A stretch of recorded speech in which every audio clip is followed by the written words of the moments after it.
The other day I told you that I was going to start going into the uncomfortable conversations about cults and the people in them and what it takes to help get them out.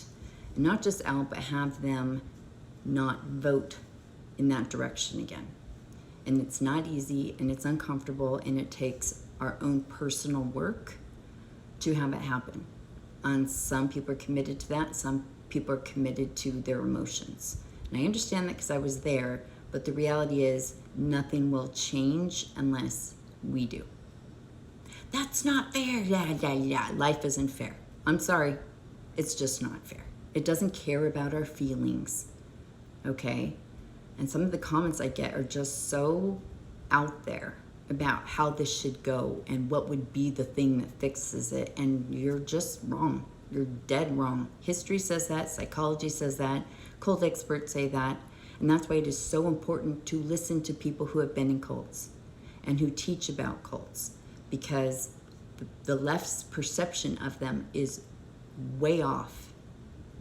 Who you think is in there and how they live and how they feel about things is way the F off. So I'm going to give you an example of that. The first woman to win for president will almost for sure be on the right. And she could be black.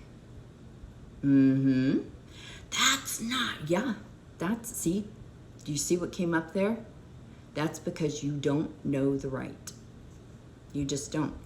And it was a couple months ago, I started saying, you guys better watch Candace Owens because she's dangerous. She's dangerous, and she is someone that the right would vote for. Now, I already knew this, but after the election, everyone was screaming, you didn't vote for her because she's a black woman. To the people on the right, first of all, they were never going to vote for her because she's a Democrat, and she worked with Joe Biden, and there's full of conspiracy theories and stuff, and the left totally missed what it was, why they didn't vote, and the left was the ones that didn't vote for her, okay? Because we just look for perfection. They have to be what I want or I won't vote. On the right, they vote in a block. So while you may say, well, they say things like, oh, women's too rational to be it. Yeah, until she's the leader, until she's the one up there, and then they go, get behind her. They did with Sarah Palin. They would have voted Sarah Palin in. They would have voted Nikki Haley in. And after the election, when everyone was screaming at them that they wouldn't vote for black women, they're like, I would vote for Candace Owens in a heartbeat. And I probably had 20 of them say that to me. And they were dead ass serious. And because I was raised with them in that cult, I knew. I 100% knew. And part of that is because they get so sick and tired of being called racist and misogynist and things because they do not believe they are. They really don't. You know, you're going to have your few that get on Jubilee and say, I'm a schmaltzy. Almost none of them feel that, think that, or think they are contributing to that. They just don't. And you think they do because you think that they have the information that you do, they see the same stuff that you do, and that they're just choosing to not be that way, that they're choosing to be evil. Not true. Not true.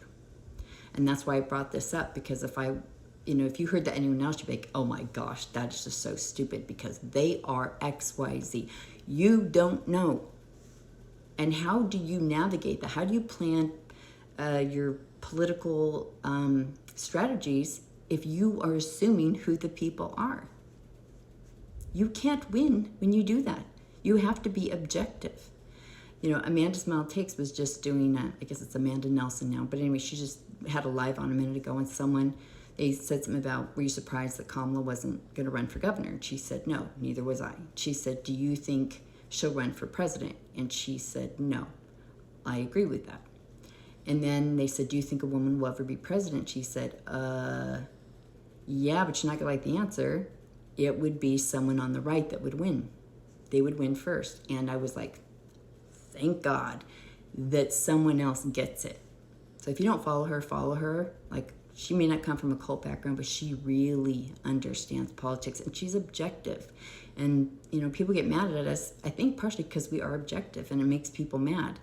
Like, the things you guys come on and say to me that should happen to the right is just so far off base.